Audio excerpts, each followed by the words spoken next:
Welcome to the Jazz Club.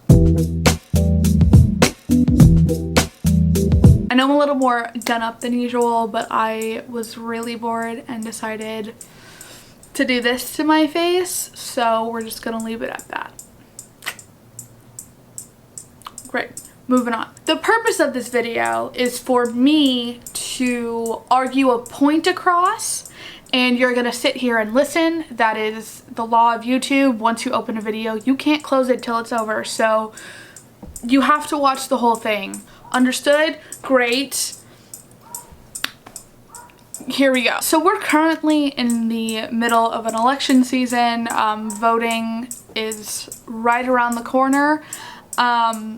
And so I decided to tackle the topic of a very important social issue that no one else is addressing. Tori Vega. Victorious is one of Nickelodeon's best shows, if we're gonna be completely honest. I think it honestly was a stroke of genius. If you don't know what Victorious is, basically this girl, Tori Vega, performs in place of her sister at this big showcase. After her performance, she was offered enrollment at the performing arts school that her sister goes to.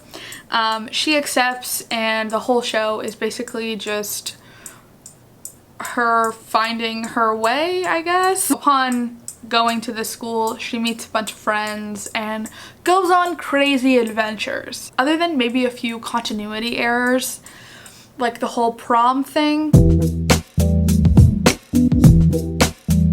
the only flaw I can think of the show is the main character, Tori.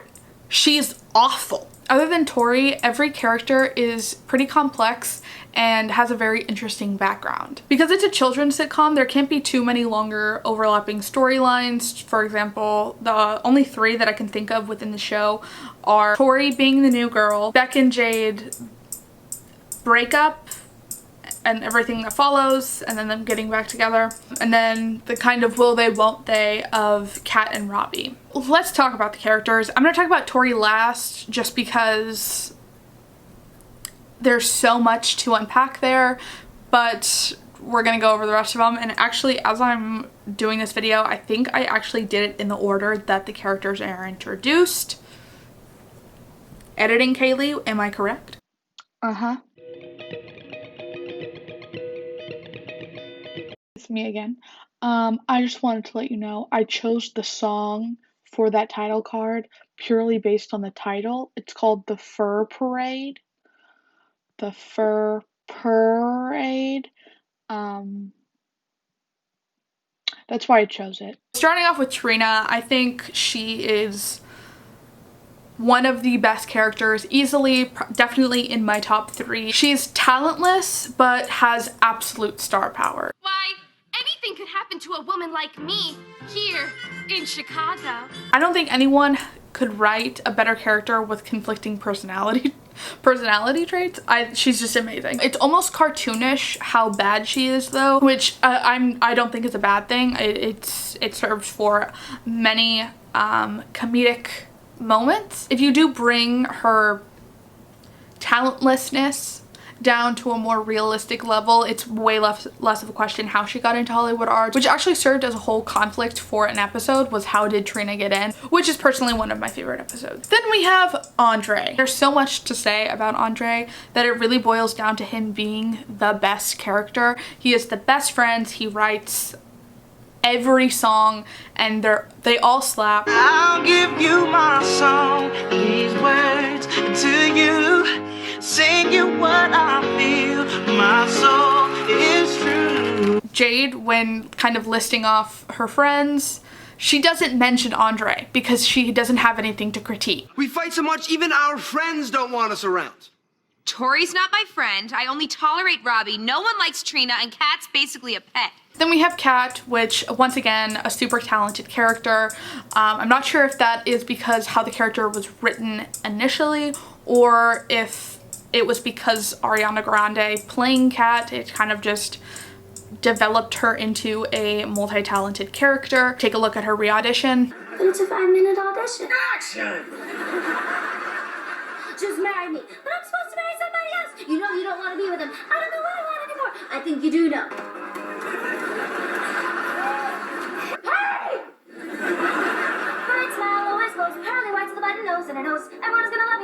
Obviously, she's very cute and quirky. She's not quite the sharpest tool in the shed, but I think it just adds to her charm, and she was clearly a fan favorite. It actually led to a spin-off of Victoria's called Sam and Cat, which was very popular from my understanding. Now let's talk about Robbie and Rex. I kind of grouped them together because I think there was only 1 or 2 episodes where you see Rex without Robbie, and the 2 that come to mind are, I think, part 2 of the of that talent competition thing that they did, and then one of the very first episodes where Rex ends up in the hospital. Rex had some great one-liners. I think he was definitely the most savage character. He absolutely held nothing back and delivered more like adult type jokes. Take me to the bathroom, I gotta pee now. He's a puppet, he can't pee. You don't know what I got. Which I think was a really good contrast with the rest of the cast, especially Robbie, which is definitely a pure-souled individual. Robbie himself, I think, was such a great character. I think, once again, I think he was like a really good friend. Like I mentioned, he was a very pure soul. He wanted to give ice cream to a bunch of kids and didn't quite understand why that wouldn't look so great, just because he doesn't think down a dark path. Personally, one of my favorite lines from the entire series he delivers. So how do I email this to my doctor? Email? Those are your system preferences. Why would you email a doctor your system preferences? His will they, won't they storyline with Kat, I think, is super cute. I think they're super cute together, and it really pained me to see that there wasn't a like finale episode with the series, or that we didn't even get to see their storyline progress any further. It kind of just cut off at the very end, which is really unfortunate. I think if they did have a finale episode, they would have tied it up in a bow and had them end up together. Also, Robbie's songs are like 10 out of 10. Have you heard Broken Glass? It's fun to run, it's fun to play, it's fun to make things out of clay, it's fun to fill your car with gas, it's fun to break things made of glass. Now let's talk about Beck and Jade. Once again, I'm coupling these 2 together because they were a couple like 90% of the show. They were almost always seen together. But I will talk about Jade a little bit more than Beck, just because I think Jade was a stronger influence in the show. So first of all, Jade and Beck was everyone's bi awakening. That's just facts. It's just facts. Like, it is what it is. When they end up getting back together, the Think You Know Me was just such a good song. I think it was a really good moment for the 2 of them. You push me back.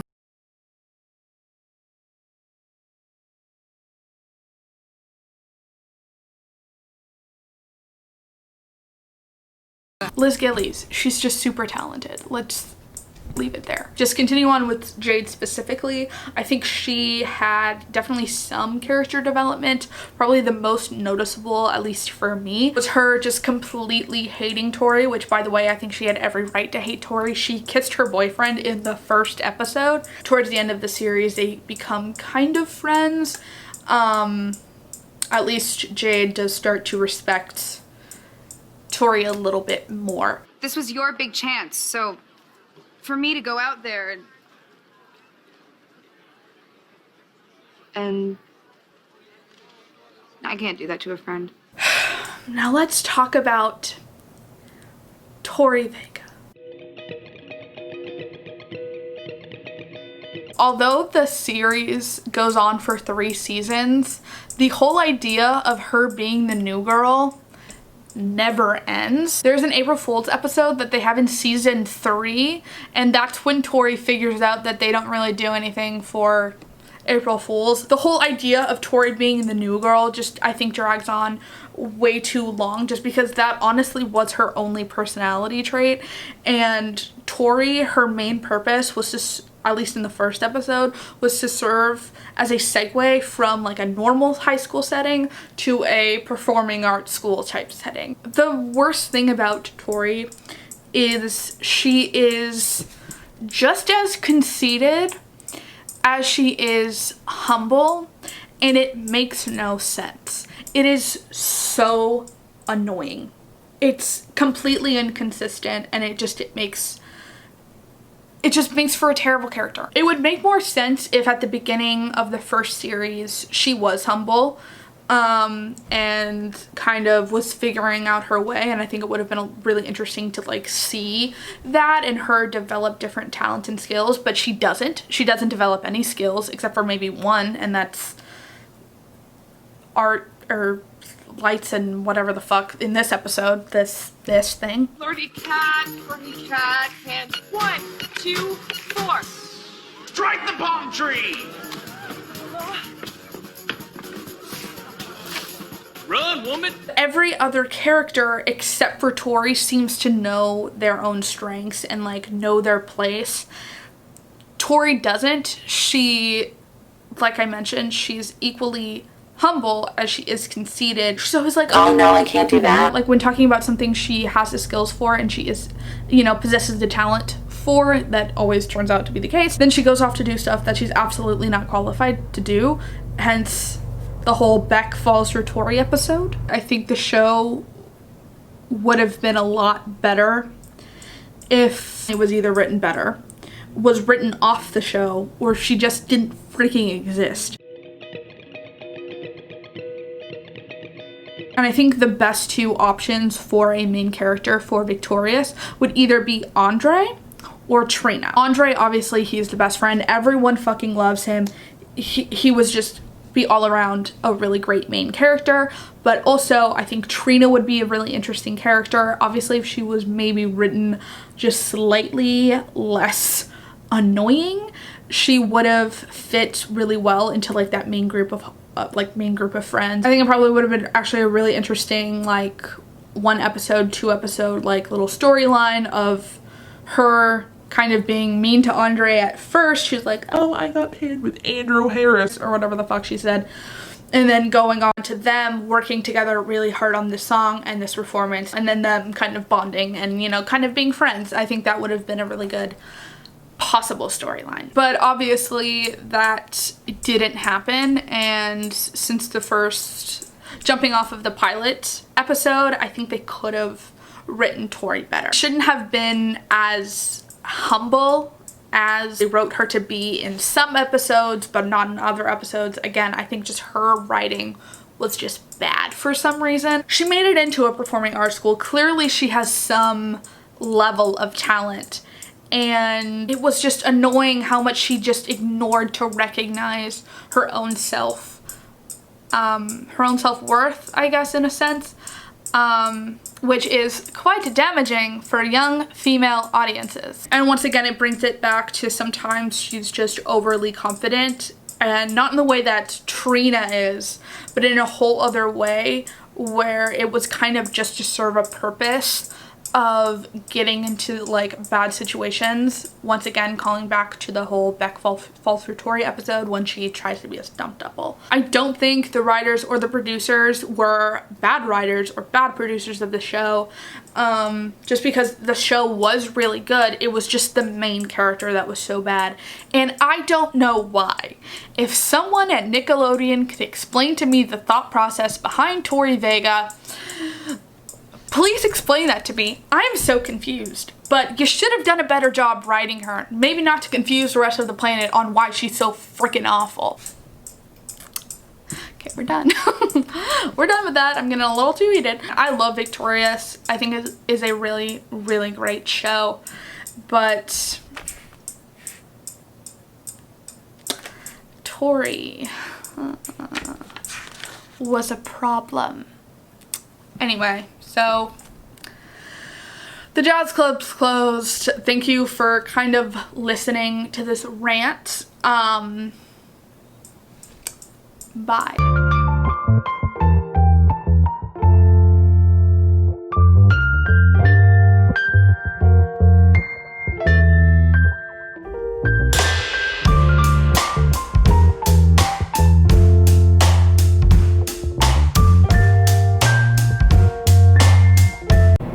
Thank you.